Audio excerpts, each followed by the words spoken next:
I stood in the center of the ballroom. Or at least, that's what it looked like. My white gown shimmered beneath the chandeliers, scattering light like broken glass. And for a moment it felt as if I'd stepped into a fairy tale. But beneath the music, beneath the clapping, something inside me twisted a warning I couldn't name. Tom's hand tightened around mine. His smile, too perfect, too still, almost like it had been painted onto his face. I tried to steady my breathing as the band began our song, At Last by Etta James. The notes felt slower than usual, stretched, distorted, like the speakers were breathing. We drifted into our first dance as husband and wife. Around us, all 150 guests watched, but their faces seemed strange, their smiles wide, unmoving, as if carved from wax. Their eyes reflected the chandeliers in a way eyes shouldn't. I told myself it was just the nerves, just exhaustion. After all, I had chased this day for a year. The peonies in my bouquet, the golden hour photos, the 5-tier vanilla bean cake I had obsessed over every detail. I had spent $80,000, drained 2 credit cards, and sacrificed sleep, sanity, everything, just to make this moment perfect. So why did it suddenly feel like the room was holding its breath?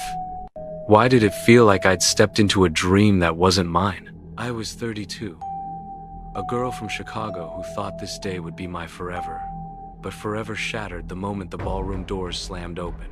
The music died mid-note as a woman stormed in, her stilettos cracking against the hardwood like gunshots. She looked 28, with wild auburn hair clinging to her face as if she'd run through a storm, and eyes burning with a purpose so sharp it made my skin crawl. Without slowing, she grabbed a champagne flute from a passing waiter, downed it in one furious swallow, and then smashed the glass at her feet, the shatter echoing through the room like breaking bones. Guests gasped, the air tightening around us. My fingers slipped from Tom's hand as dread pooled cold in my stomach. "Who the hell is that?" I whispered, but my voice felt strangled. Tom's face drained to a sickly white. Audrey, I don't know her," he stammered, but his eyes gave him away, darting toward her with the desperate fear of a cornered animal who realizes the thing he's been running from has finally found him. And she stared right back at him, like she had come here for him, and nothing else. The woman let out a feral roar as she pushed through the tables, sending a tray of drinks crashing to the floor, the metallic clatter slicing through the stunned silence. She stormed onto the dance floor, and before I could even flinch, she lunged straight at me, her sharp heels snagging the hem of my gown. I stumbled, pain shooting up my twisted ankle, and Tom grabbed me just before I collapsed. "Get out," I choked, my voice trembling. "This is my wedding." The woman laughed, a jagged, broken sound. "Your wedding? Honey, you're just the latest mark." She spun toward the crowd, arms spread wide, like a deranged ringmaster presenting her final act. "This man is a fraud. Tom Harrow, or whatever name he's using today, is a con artist. I'm Leela, his wife." The room tilted sharply, colors blurring into streaks of disbelief. Jess and Maria, my bridesmaids, rushed to me, their faces ghost white. "Audrey, what is she talking about?" Jess whispered, gripping my arm so tightly her nails pressed into my skin. I don't know," I stammered, my voice cracking under the weight of fear. I turned to Tom, desperate to find the man I thought. I loved the man who'd proposed on a rooftop under a meteor shower, who'd sworn he wanted forever with me.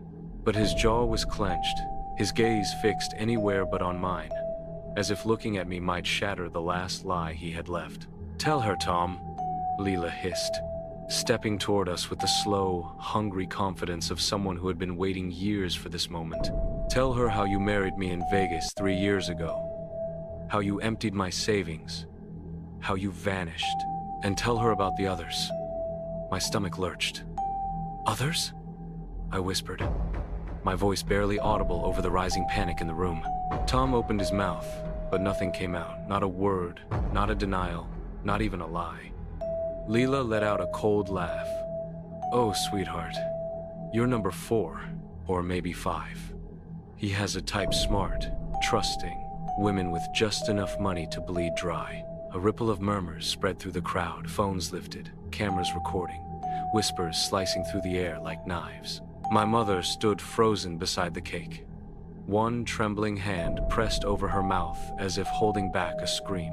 I felt the floor tilt beneath me, the chandelier light blurring as a suffocating wave of nausea rose inside me. "Tom, please, say something," I begged, my voice cracking. I can explain," he began, but Leela's snarl cut through his words like a blade. "Explain this." She yanked her phone from her purse and thrust it inches from my face. On the screen glowed a Mariag, her name beside Tom stamped 2022. Beneath it, a scrolling list of messages from other women, each one claiming to be his wife, each one describing how he gutted their bank accounts before vanishing.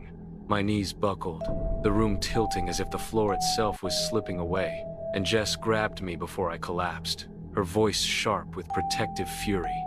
"Audrey, you don't have to listen to this. Let's get you out of here." But I shook my head, the words clawing their way out of my throat.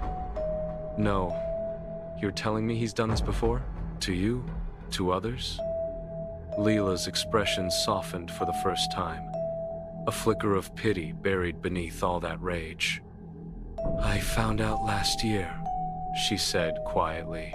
"Tracked him down, and when I learned he was getting married again, I couldn't let him destroy another life." I turned to Tom, my entire body trembling. "Is it true?" He dragged a hand through his hair, his polished charm collapsing into dust. "Audrey, I love you." "It's not what you think." "Shut up," I snapped, the words slicing sharper than I intended, but not sharp enough to cut through the betrayal. Faces blurred around me, melting into a chaotic swirl, but Leela's face stayed in sharp focus, her fury reflecting my own. "Leela," I said, stepping closer, my voice low and shaking. "What do you want to do about this?" Her brow lifted, a dark smirk curving her lips, a predator recognizing another. "I want him to pay." "You in?" I looked back at Tom, his eyes wide, begging, terrified.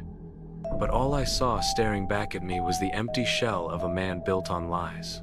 "Hell yes," I whispered, the words tasting like venom on my tongue.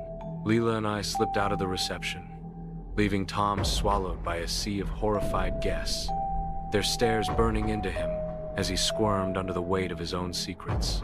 In the dim hotel bar, over sharp, bitter vodka martinis, Leela finally told me everything. Tom had married her in Vegas in 2022, swept her into fantasies of forever, then vanished with $60,000 of her savings. She'd hunted him across states, uncovering 2 other women he'd conned, women like me, women who believed in love, women he drained dry and discarded. "Cops won't touch him," she muttered. "He's too slippery. We have to hit him where it hurts. His ego, his control." My pulse hammered as I leaned closer. "So what's the plan?" Leela's lips curled into a wicked grin, her eyes gleaming with the kind of mischief that felt almost dangerous. "We invite him into a game he thinks he can win. Then we flip the board and break him." The next evening, hands trembling but determined, we texted Tom from my phone just a simple message asking him to meet me at my apartment and talk things out. And the sickest part? I knew he'd come. Men like Tom always walk straight into their own traps, because they can't imagine a world where they're not the ones in control. His arrogance was the one thing I knew would drag him straight to me. All day, Leela and I turned my apartment into a stage set for vengeance, lights dimmed to a ghostly glow, candles flickering like silent witnesses, and hidden cameras tucked into bookshelves and vents, thanks to a filmmaker friend who didn't ask questions. By the time night fell, everything was in place. Tom showed up at exactly 9 p.m., suit crisp, confidence dripping off him like cologne. "Audrey," he said smoothly, stepping inside. I knew you'd come around. I can explain everything. Sit, I said, pointing to the leather couch. My voice stayed calm, but inside, my pulse was a trembling drum. He obeyed, still wearing that smug half smile that made my skin crawl. Then Leela stepped out from the kitchen, holding 2 glasses of wine, her presence slicing through the air like a blade. Tom, she purred, did you really think I'd miss this? For the first time, his smile faltered, but only for a heartbeat. Then he leaned back, letting a slow grin spread across his face. 2 beautiful women, he said. Maybe this night's looking up. Oh, it is, I replied quietly. But it's our game now. Leela slid onto the couch beside him, her voice low in venom. Sweet. You like games, don't you, Tom? Marrying women, stealing their money, leaving them shattered. His grin wavered just slightly, but enough for me to feel the air shift. For the first time, he wasn't sure he was the one in control. That's your idea of fun, isn't it? I said coldly. Tom raised his hand slightly, the fake charm slipping. Come on, ladies. Let's not get dramatic. Dramatic? I snapped. You conned me out of $80,000. You drained Leela's savings. How many women, Tom? 5? 6? His eyes darted, confidence thinning like cheap fabric. You don't understand. Shut up. My voice cracked like a whip. We're going to play a little game called And Every Lie Makes Tonight a Lot More Uncomfortable. His jaw tightened as I reached for the handcuffs on the coffee table, the prop we'd practiced with all afternoon. Hands behind your back, I ordered.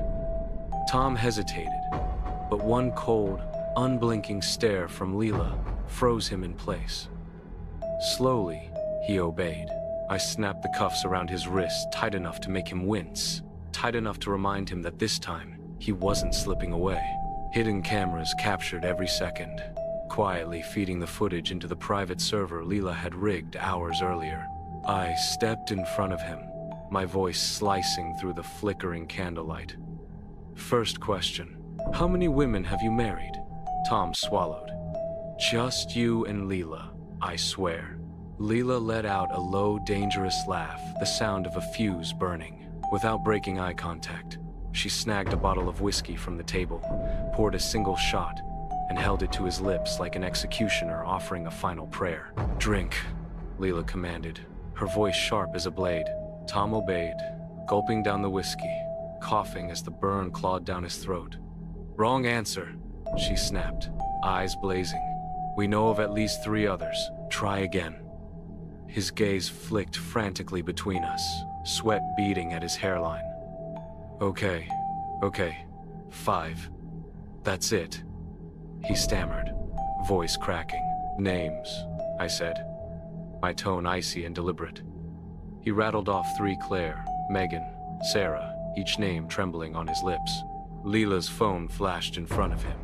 Texts from 2 of the women confirming his scams.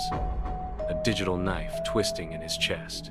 You're leaving someone out, she said, voice cold as winter ice. Focus, Tom, I snapped, snapping my fingers. Who else? I don't know what you want. This is crazy, he gasped. Crazy? Leela spat, stepping closer, the candlelight painting her face like a warning. You think leaving women broke, shattered, isn't crazy? Let's up the stakes. She nodded to me, and I pulled my phone, fingers trembling with anticipation as I opened the website we'd built, a digital expose of Tom's con artistry, complete with photos, documents, testimonies from every victim we could find. Last chance, I said, holding the phone like a weapon. Tell us everything, or this goes public. His body shifted under the weight of the truth, sweat dripping down his temples. Finally, he gasped, Okay, 6. There was one more. Ellen in Miami. I took $20,000. That's all, I swear. Better. Leela grabbed a marker from the table and, with a deliberate flourish, wrote Liar across his stomach in bold red letters. Tom flinched, his face burning with humiliation. "Now," she said, voice low and dangerous, "let's have some real fun. You like to play the charmer, but how does it feel to be the one played?" He tried to laugh nervously. "You think this scares me? We're just getting started," I replied. All the while, a laptop in the corner streamed the scene live to Claire, Megan, and Sarah, who watched from afar, their own private revenge. "Beg," I commanded, my voice cold and sharp. "Beg for forgiveness from every woman you hurt." His voice cracked as he stammered. I'm sorry. Okay, I'm sorry. Not good enough." Leela snapped. "Oh, geez, I'm sorry," he whimpered, powerless. By the next morning, we uploaded the video to the website, carefully edited to stay legal but undeniably damning. Within hours, it went viral YouTube. By noon, it had 500,000 views. Tom's face, marked with Liar, was everywhere.